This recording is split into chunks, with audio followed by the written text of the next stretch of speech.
Michael Ajayi has hit the portal, Carter. One of the big portal additions last offseason for Gonzaga after having a phenomenal season at Pepperdine. The expectation was he was going to come in and be one of Gonzaga's stars. He ended up just being a role player for the Zags. He's back in the portal. Given you have a track record of excellence and like really good production at Pepperdine, and then you have a year of underachieving, let's say, at Gonzaga. How do you evaluate him as a player? It's a tough evaluation because I found myself when I was watching him this year, I was just waiting for it to click finally, right? Like it never exactly clicked for him this year. But also, I can't just erase the fact that we were doing transfer portal videos last year, and I was watching the stuff of him at Pepperdine, and I was thinking like hand up here, and I was wrong. I thought Michael Jai was going to go to Gonzaga and make himself an NBA player. I truly thought that he Yeah. was because like he's got this size on the wing at 6'7", 230.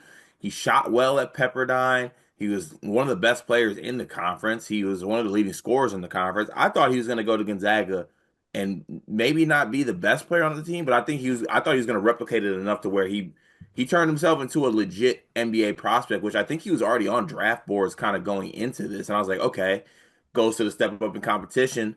Now he's going to really show his stuff. And it never matriculated. His minutes were cut in half. Yeah. He was significantly worse from three. I mean, he played sparingly. He only played 18 minutes a game. There was a lot of games where he barely got in at all.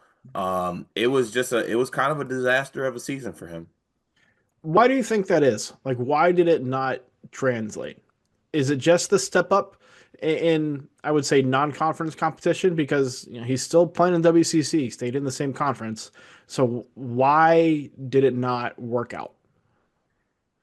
So I'm kind of split on this. I do think there is a role in this that it didn't work out because of the role he was given by Mark Few. And look, I was a big critic of Mark Few's rotations this season with a lot of players and how they kind of played and what their roles were.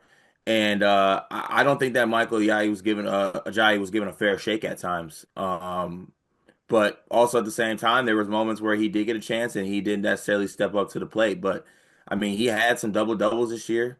Obviously, it's against some other West Coast Conference schools that are of the lower half, so maybe he felt at home like he was back at Pepperdine. But uh, I don't know. I was able to see enough flashes with him, and maybe the 3-point stuff isn't necessarily as Mhm. replicable. Maybe he had a really good shooting year at Pepperdine, but I think the size and the rebounding is there for him on the wing position. Where if I'm a school looking to add him, um, I'm thinking if I'm a high major school, like a team that's competing for Final Fours, I would take a chance on Michael Jai. I would. I think that the size is there. I think that the track record is there. And I don't know if I had to pick one way or the other. I am actually chalking this up a little bit to little Mark Few mishandling of him. And if I end up being wrong on that, I will stand on that. But I think there was a little bit of mishandling of him. I think there was. I think there was also a hope that he could be a true wing and a more perimeter guy Mm. because he shot 47% from three last year on over one make per game from three. To go from that to an 18.2% three-point shooter, um, with your attempts being cut in half, is stark. Is stark. Now, field goal percentage didn't change a ton because he was still good around the rim and inside the arc. But I wonder if he's more of like a face up four. Mm. You know what I mean? And then playing with Grant, Like a small ball 6'7" mismatch four. yeah, and playing with Graham Ek, like Graham Ek is going to be around the basket on both ends no matter what.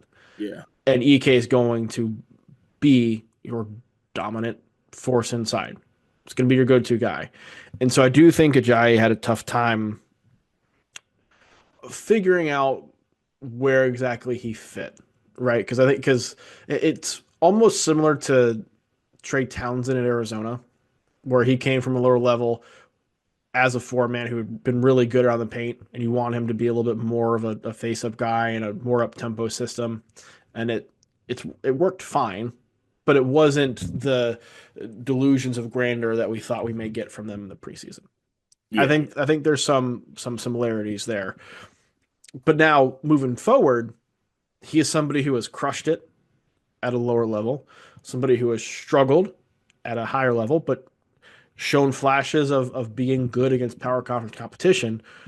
If you're Ajayi, are you looking to go to a power conference school or go to another high end program, or do you try maybe to transfer back down, maybe back to Pepperdine? There hasn't been an official list released. Yeah. What are you looking to Uh, do? I think I'm trying to stay at the high major level. I think the reason he left Pepperdine in the first place is because he realized what he can do kind of at the Pepperdine level, Mhm. which is funny to say because he literally played in the same conference that he did last year. But to your point, like they're not the same player in any regards, but like you know how effective Bryce Hopkins is? It's like that four man who just like is burly and strong as other Mhm. folks and rebounds really well. Ajayi's not that he ain't Bryce Hopkins. That's not what I'm trying to say. But I think to your point, it makes more sense to play him as like a small ball four and see how he works in that role outside of like playing him at the three next to like an EK or a Huff or whoever they're playing him against. So I think that he should get some calls from the high majors and teams that are competing too. Like I know he's a Washington native. Please keep Sprinkle away from my guy. We're not doing losing basketball. We're not doing that. I'm sorry it's not happening. But I think a lot of the West Coast schools will give him a call. Honestly, I'm gonna do this with every West Coast transfer. Let's get on the phone. Let's get Muss on the Yeah, phone. Put him with USC. They already kind of play a little bit smaller in general. Like they were playing like 6, 7, 5 men sometime last year. They had some turnover on that team. I think Michael Ajayi would be a good fit at USC. I think so too. I also think the other school in LA could be a good fit. Who, Mick? Mick Cronin, Nope. the way Ajayi Anti rebounds the ball anti Mick. and the energy he shows on the glass, I'm anti Mick as well. Um, but this is somebody who, with how hard he plays and the work he puts on the glass, I could see like I could see Mick really enjoying that Yeah. and You maybe know, pitching him. He's not this player. He's not this player. mm, But pitching him on something of a Jaime Jaquez type role. yeah. I would love that. I see what you're getting at with that. My only reserve on that though is that they kind of have a Michael Ajayi somewhat in Eric Daly. Like Eric Daly's kind of that guy, and then they play him next to Bill who will be back next season, I believe. So, but I do like that kind of that. Honestly, what Eric Daly did, that kind of role for Michael Ajayi, I think would be really good. I want him to go someplace too where he can be a focal point because Yes. his usage was slashed and it was going to be. Maybe he's somebody who has to be more of a primary option without as many other options. And Gonzaga didn't have a ton of high end offensive options this year, so that is a little bit concerning. But there was no doubt he was the guy at Pepperdine. Mhm. I don't think he has to go somewhere where he's no doubt the guy, but I think if he's no doubt one of the top three, that's going to give him a better chance to succeed. I agree. I think he needs to go somewhere where it's he gets a Pepperdine-esque usage and role, and let's see what it looks like at that level. And I honestly, I'm gonna go ahead and go out. I think it's gonna be successful. I think he's gonna have a real bounce back year, whatever his next step is. It is March, and that means that March Madness is upon us. And if you are looking for a place to play, Underdog Fantasy has you covered. Sign up and deposit using code SLEEPERS, that's code SLEEPERS, to receive up to $1,000 in bonus credit plus a free pick. Head over to Underdog Fantasy today and use promo code SLEEPERS to take advantage of this amazing offer.